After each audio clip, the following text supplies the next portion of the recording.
Motion carries. Next on the agenda, we will get to our recognitions of our students. The April Rotary Student of the Month, Drea Lanier. Grade 11 Student of the Month, Sophia Oliveira. Grade 10, Sydney Eggleton. Grade 9, Caden Joes. Grade 8, Landon Galpin. Grade 7, Jacqueline Phillips. Grade 5, Taylor Stadalnik. Grade 4, Bryn Bodwin. Grade 3, Logan Lewis. Grade 2, Juliana Cherry. Grade 1, Olivia Taggett. And kindergarten, Adelina Pellet. Nice job, everybody. Congratulations. Next, we will recognize the Litchfield County Superintendents Association Student Recognition Award winners for 2020. Grade 12, Alfred Valero. Grade 12, Emily Root. Grade 8, Sierra O'Sullivan. Grade 6, Mackenzie Chassie. Again, congratulations to all of our students. Item number 7 on the agenda is our presentations, and we have a distance learning update by Eric Martin, Director of Curriculum.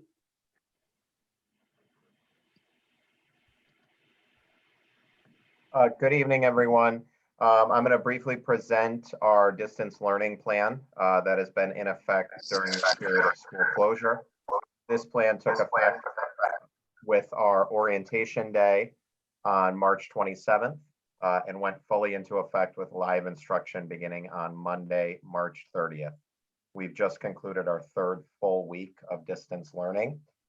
The plan you're looking at right now includes one major adjustment to the plan that was made last week. That change went into effect last week, and I'll detail what that is. But aside from that one adjustment, the plan that you're looking at is that initial plan that was adopted on the 27th with our orientation day and has remained again largely in effect with the exception of the one adjustment that I'll detail. So this plan importantly has been made available to obviously all certified staff, but also the public. It's posted on thomastonschools.org. We've developed there a distance learning sub web page to our district web page. On that page is a link to this plan, as well as parent student resources, listing of staff office hours, which I'll explain what those mean momentarily, and other links pertinent to our distance learning plan and school closure period. The summary of requirements at the top outlines the effective instructional work week looks like for our certified staff. On Mondays, Tuesdays, Wednesdays, and Thursdays, all certified staff use the G Suite for Education platform to post instructional content, assignments, and assessments for students, as well as any relevant class communications. For those of you that may be unfamiliar, G Suite refers to the Google line of products that's developed specifically for education. And we've chosen to take advantage of this platform because we are already a district that operates with Gmail. All of our students in grades pre-K through 12 have district provided emails. Prior to our distance learning plan going into effect, those emails were not activated for students below grade 4, just as a matter of applicability. We're typically not emailing students in grades pre-K through 3, but we have since activated those email addresses through our IT department so that those students have access now to the G Suite for Education platform and the content that their teachers are posting. Our teachers are primarily taking advantage of Google Classroom to post instructional content. Google Classroom is, as kind of the name suggests, a virtual platform that allows teachers to establish a classroom or instructional space Teachers then enroll students by district provided email address into those instructional spaces. Our organization has pretty ironclad safeguards in place so that the public at large or people outside of our organization cannot access those Google Classrooms. So it requires a Thomaston email address. And then furthermore, if someone did attempt to enroll into a Google Classroom outside of a teacher inviting that person, the teacher ultimately needs to approve that enrollment. In creating these classrooms, teachers have shared those classrooms with school administrators and district directors. And the reason being, these classrooms are the intellectual space, if you will, of Thomaston Public Schools. So very similar to our classrooms within our school buildings.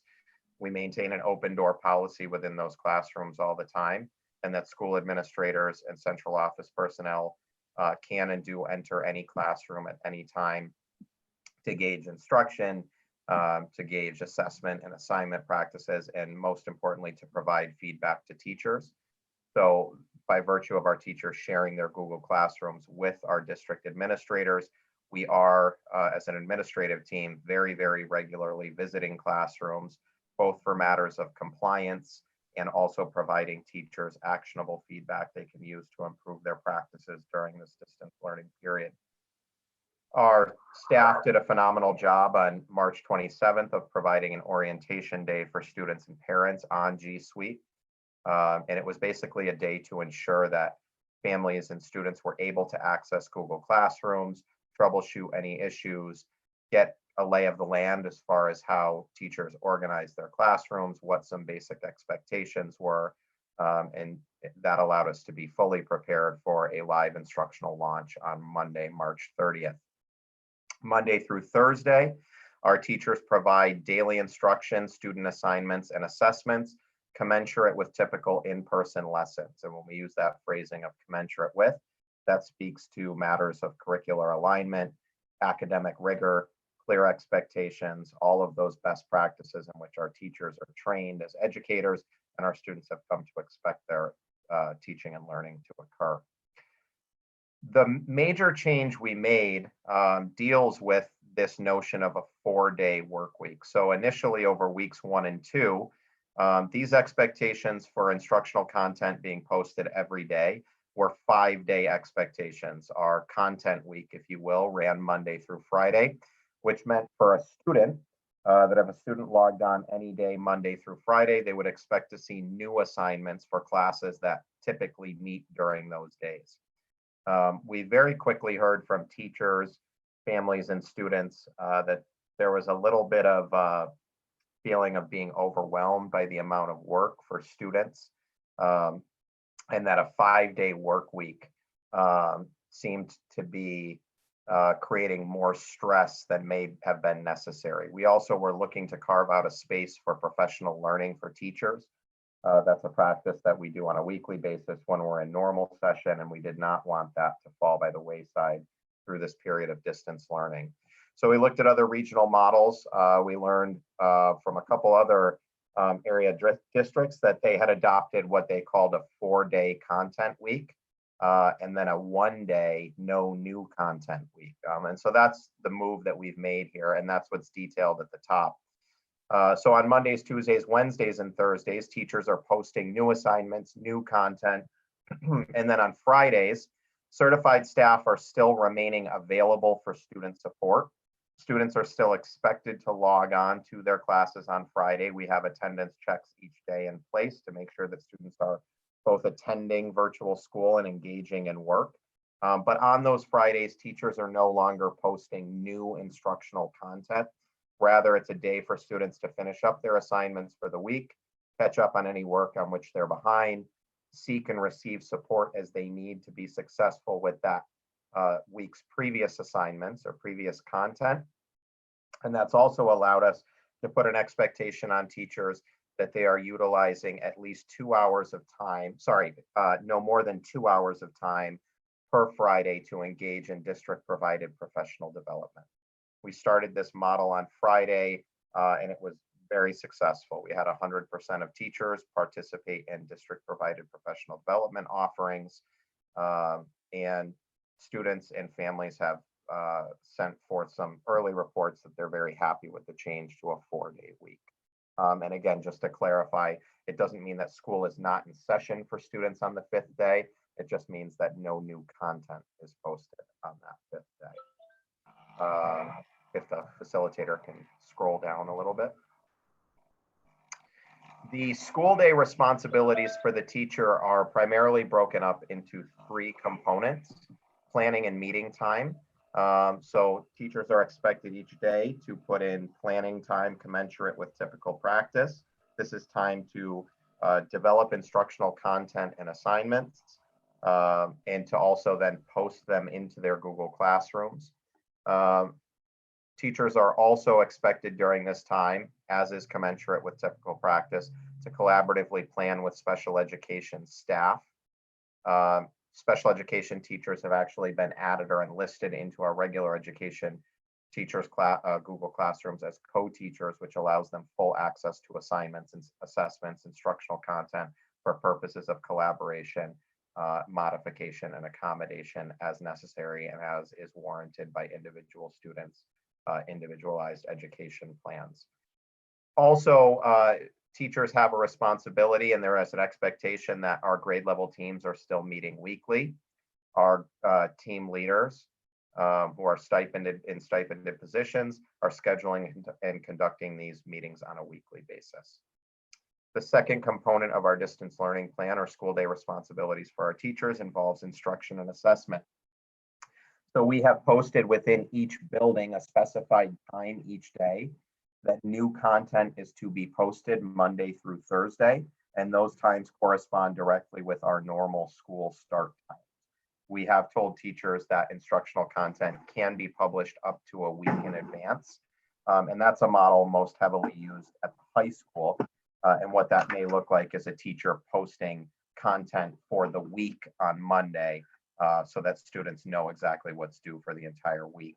That model doesn't typically function that way at the elementary school. That would be a little bit of information overload for our youngest learners.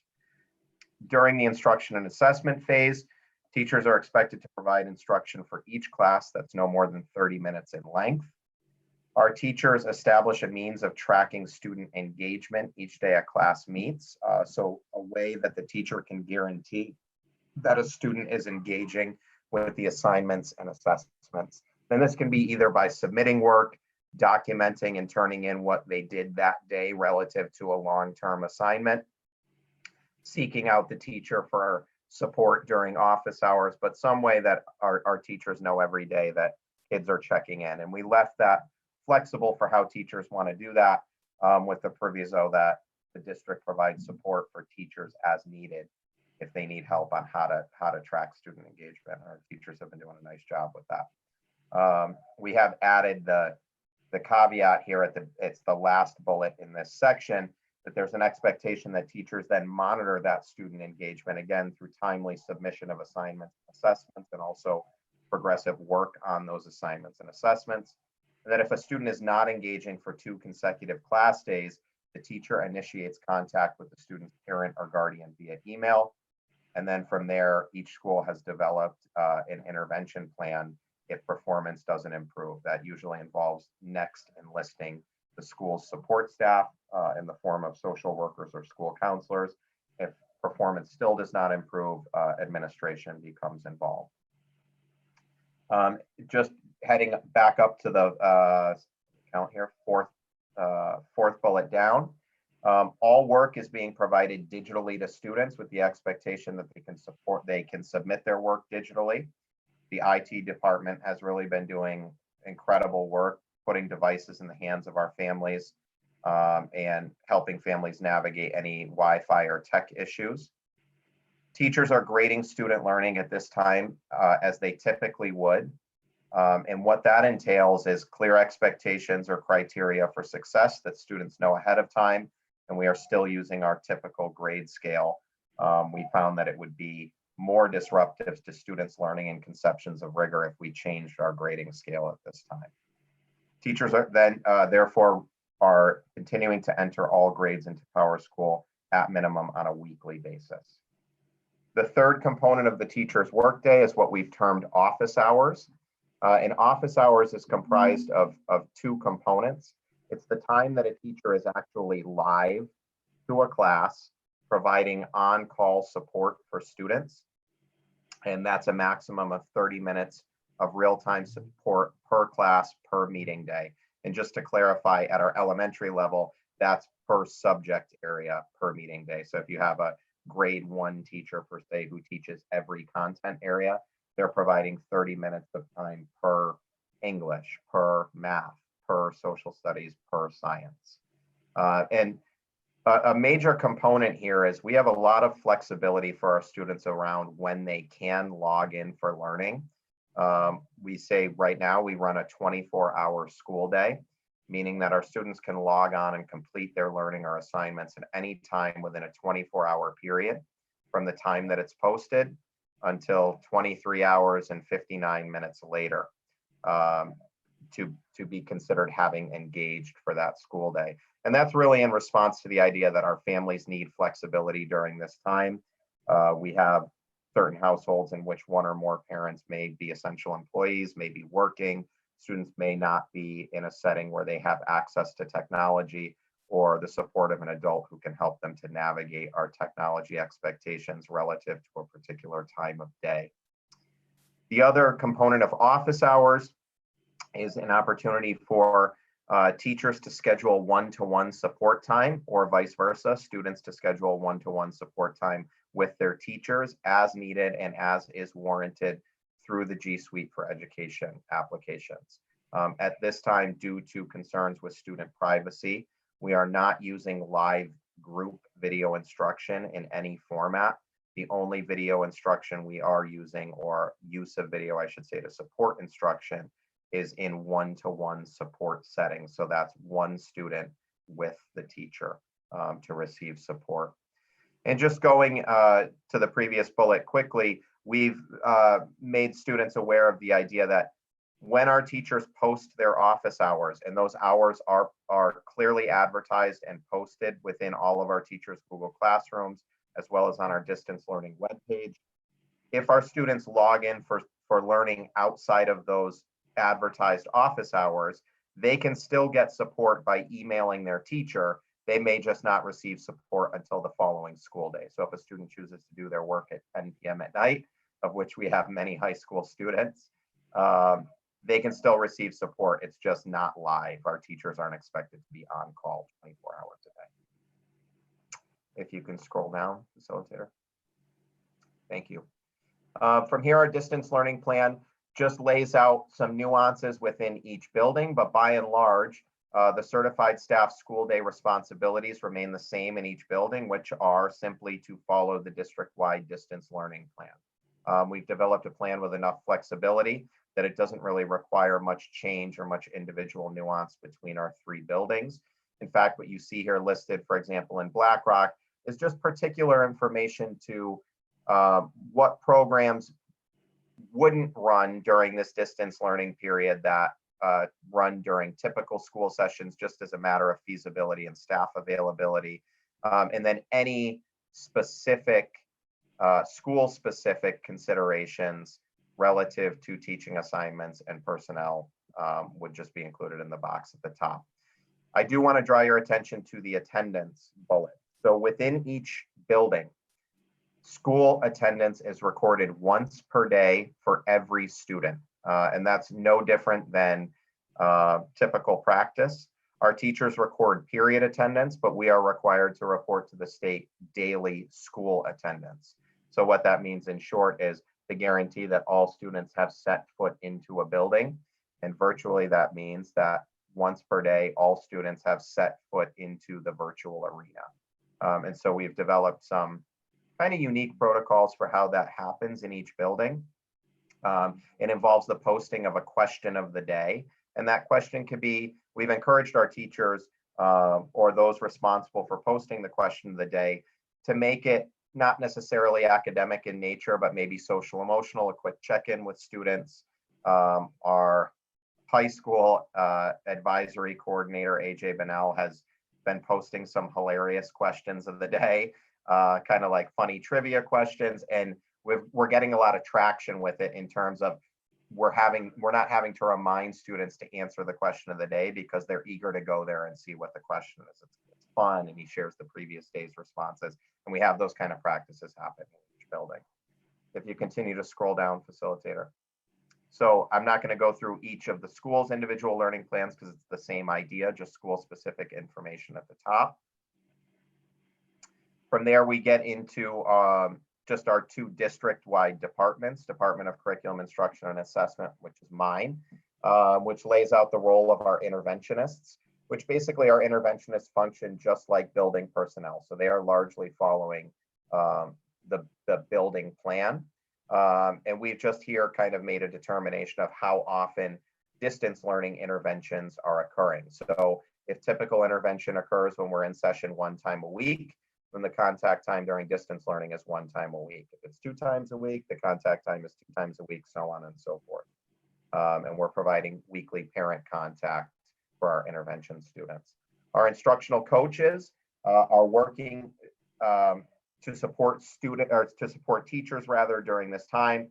That includes everything from helping them to establish their G Suites, their Google Classrooms, the applications they're using, sourcing, developing, and publishing content and assessments with and for our teachers, and even going so far as to help our teachers plan and assess student learning in this time. Additionally, our coaches are taking a lead role in our professional learning Fridays, and that they're developing and offering staff sessions, both live and recorded, on those professional learning Fridays. Facilitator, if you can scroll down. Thank you. And then finally, is the plan from Andrea Peters, our Director of Pupil Services, for her department. And this is one of our more innovative practices. A lot of the anxiety or complexities of distance learning has to do with our students who require special services. She's done a great job in ensuring that our special services can continue during this period of school disruption. And basically what that looks like is our students with special needs or who require special services are receiving scheduled one-to-one support every single week, commensurate with the time that they would receive those supports in school. So our special education and support service provider schedules are really jam-packed 5 days a week, making sure that we're getting to every single kid in the district who has an IEP or that requires special services and continuing those services during this time. And if you just continue to scroll down, it just lays out those expectations for our different service providers. I'm happy at this time to take any questions.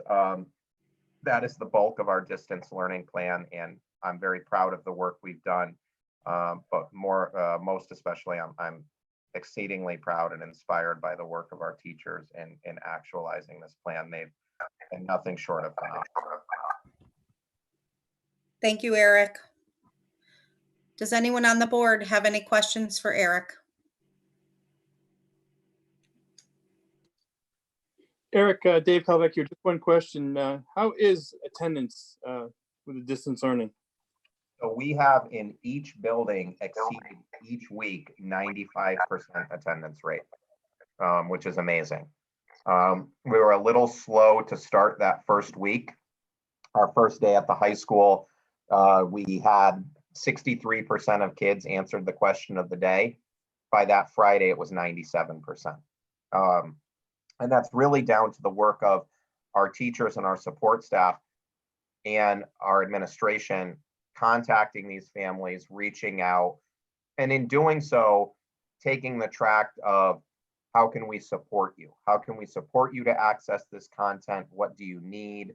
Again, our IT department, I can't sing their praises enough and how responsive they've been in getting devices into people's hands. We certainly still do have a very few outliers in the district who are making irregular contact. Every student in the district has made some contact. And I would say we're down to across the district about 10 students who we've got under the magnifying glass and continue to support and have outreach to make sure that they're engaging regularly. Very good, thank you. You're welcome. Are there any other questions for Eric from the board?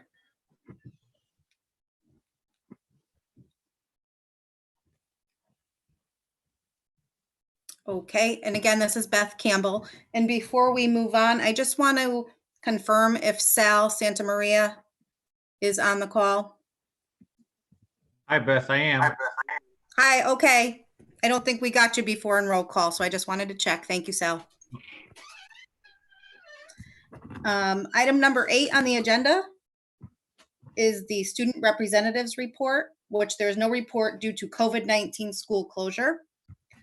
Item number 9 is the chairperson's report, and in your packets, you did receive the letter of appreciation to Superintendent Costs, the administrators, and the staff for implementing our distance learning program during the COVID-19 school closure as well. The next item is Superintendent's report, and I will turn it over to Ms. Costs. Thank you. The superintendent's report correspondence, you can see there from me or to me from various parties. We have correspondence from CABE and CAPS, from the U.S. Department of Education, and a lengthy list of correspondence from the Connecticut State Department of Education, most of which are available to the public online at their website on their COVID-19 page. Following correspondence, I have reports, contracts, and special information, general information. Under the reports, I have a unique report for this month, and I will continue with this report monthly until we are done with distance learning, but it's item 10.2.1.3, which is the distance learning report. Under that, I have some contract information that is also related to COVID. And then some general information fundraisers. As you can see, there were some fundraisers planned, but they were denied due to the school closure. Then under personnel, which is item 10.2.4, you can see that we have some new hires, a resignation, and a person being assigned to a stipend position. I ask that the board acknowledge my notification of these personnel, specifically those that are our new hires, our resignations, and our stipends as presented. Do we have a motion? I'll make a motion, Dave Calvecchio, to approve the, I'm sorry, 1 second here. Let me find where we're at. The superintendent's notification of personnel, specifically new hire, transfers, retirements, resignations, renewal stipends for policy 4112, 4212, personnel certified, non-certified appointment, and conditions of employment as presented. Second, Matt Van Ormer. Are there any nays? Any abstentions? Motion carries. Next items that I have under my report are the family medical leave requests. We have no interns or field trips at this time, and we have no disposal of books or equipment. And that completes my report.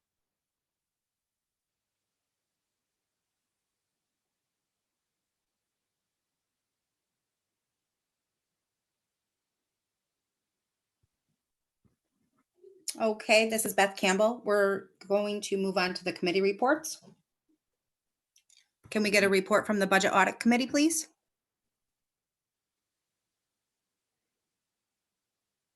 Beth, this is Francine. Would you like me to give that report? Yes, please. The Budget Audit Committee met last Wednesday. Inside of the report, there's information about our healthy food certification documentation. There are the 3 spring roof reports, and one of the reports showed some information that would require action, and I've been assured that action is taking place on those areas of concern. It also includes oil and diesel information for the 21-22 school year, and I emphasize that because most recently we were looking for a strike price for oil and diesel for the 2021 school year, and we locked that in. And because of the situation with COVID-19 right now, those prices are projected out even lower than what we locked in for next year. So the 21-22 school year has already been locked in at $1.66 per gallon for oil and $1.67 per gallon for diesel. The Board of Education operating budget is report, but the important component of this report that requires action outside of acting to accept the entire report would be the section about the Thomaston Board of Education retirement program for eligible members of the Thomaston Education Association. That is our teachers union. So first I ask that the board vote to accept and approve finance report and expenditures as presented. And then I will be asking them to make a decision on what to do regarding the retirement program for the teachers. All right, Do we Dave have a Cal- motion to, oh, thanks, Dave, sorry, go Yeah, ahead. no problem. Dave Calbeck, motion to accept and approve the business and finance report and expenditures per policy 3432, 3433, business non-instructional operations, budget and expense report, annual financial statements as presented. Matt Van Ormer, second. Are there any nays? Oh, any discussion? I'm sorry. Any discussion on the motion?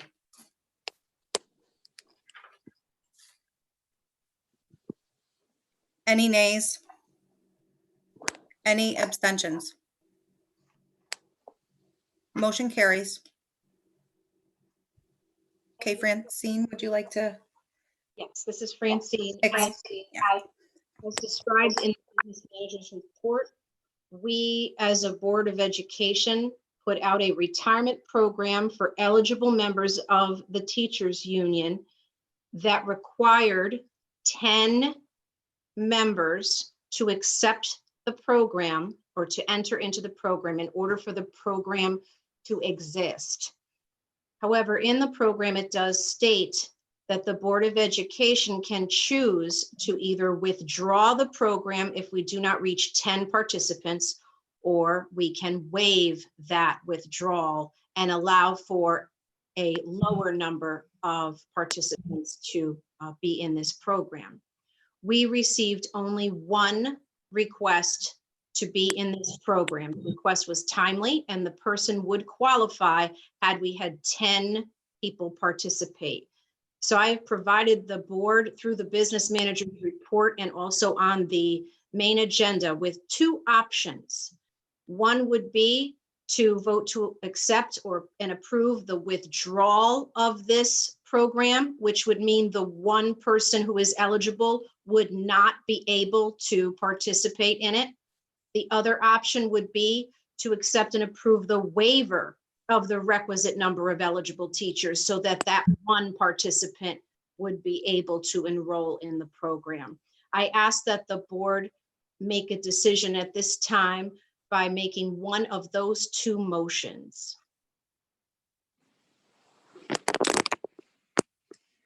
And this is Dave Calvecchio. At this time, I'd like to make a motion for action option number 2 to accept and approve the waiver of the requisite number of eligible teachers and allow them to enroll in the Board of Education retirement program for eligible members of the Thomaston Education Association. Matthew Van Ormer, seconds. Is there any discussion?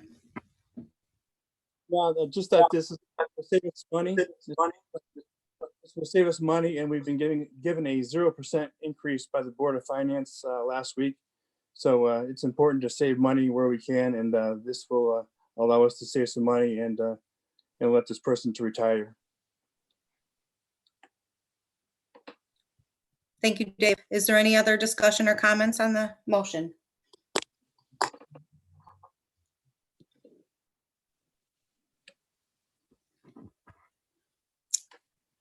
Are there any nays?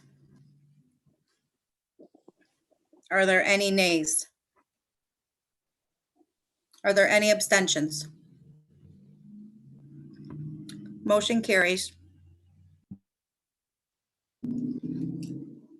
Next, we have action on item 11.1.2.4 regarding the preschool tuition. I make a statement, please. This is Francine, so that I can help the board understand why this is being requested.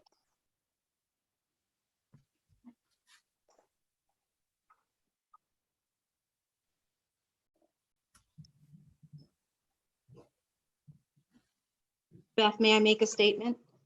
Oh, yes, I'm sorry. Yes, Francine, please. Thank you. Our business manager has done an analysis of our preschool tuition collections. And by suspending the preschool tuition fee for the time period known as the school closure period for COVID, the estimated funds that will not be collected will be $4,800. Even without this amount being collected, the Board of Education has sufficient funds to cover the revenue offset both for this school year and for the 2020-21 school year.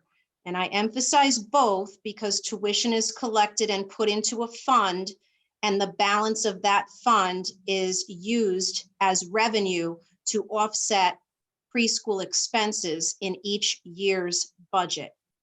So I ask that the board accept and approve the suspension of the collection of preschool tuition for the remainder of the 1920 school year due to the impact of COVID-19.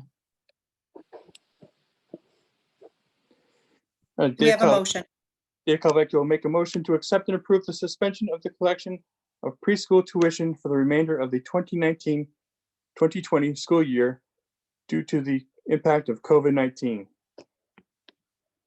Matt Van Ormer seconds. Is there any discussion? I just had a question. I think it doesn't pertain directly to the suspension of the collection, but last meeting we talked about the forming another preschool class because there seemed to be a need in the town. And I didn't know if this creates any funding to do that or if we're still looking into any of that aspects in the midst of the COVID madness. We are still Matt, looking, oh, go ahead. we are still looking into what funds we might have available next year. So we can open up a preschool if there is still a waiting list as long as what we had counted during the meeting where we had the lottery. This should not impact that because the tuition that we collect is so low that it would not offset. And if we wanted to offset the cost of a new preschool, we'd have to increase our tuition exponentially, making us no longer viable to parents. Perfect. Thank you very much. Is there any other discussion? Can you just clarify, this is Sal, can you just clarify that if I understood correctly, are you going to waive next year's preschool also? This is Francine. I'm only asking that the remainder of this year be waived, but the funds that are collected this year are added to that balance that we use to offset next year's tuition. And I wanted to be certain that the board understood that if we don't collect this $4,800, that we will still be able to make that revenue offset as proposed in our 2020-2021 budget. Okay, thank you.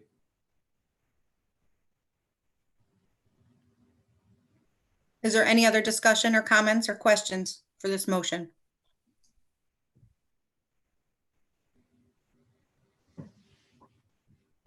Are there any nays? Are there any nays? Are there any abstentions? Motion carries.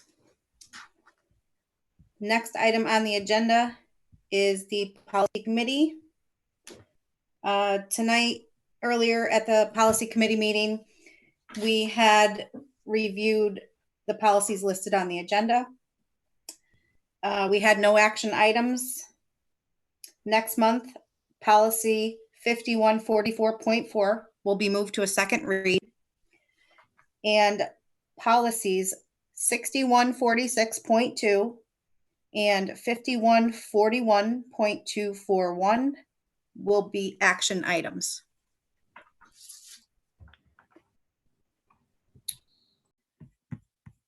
Do we have a motion to adjourn?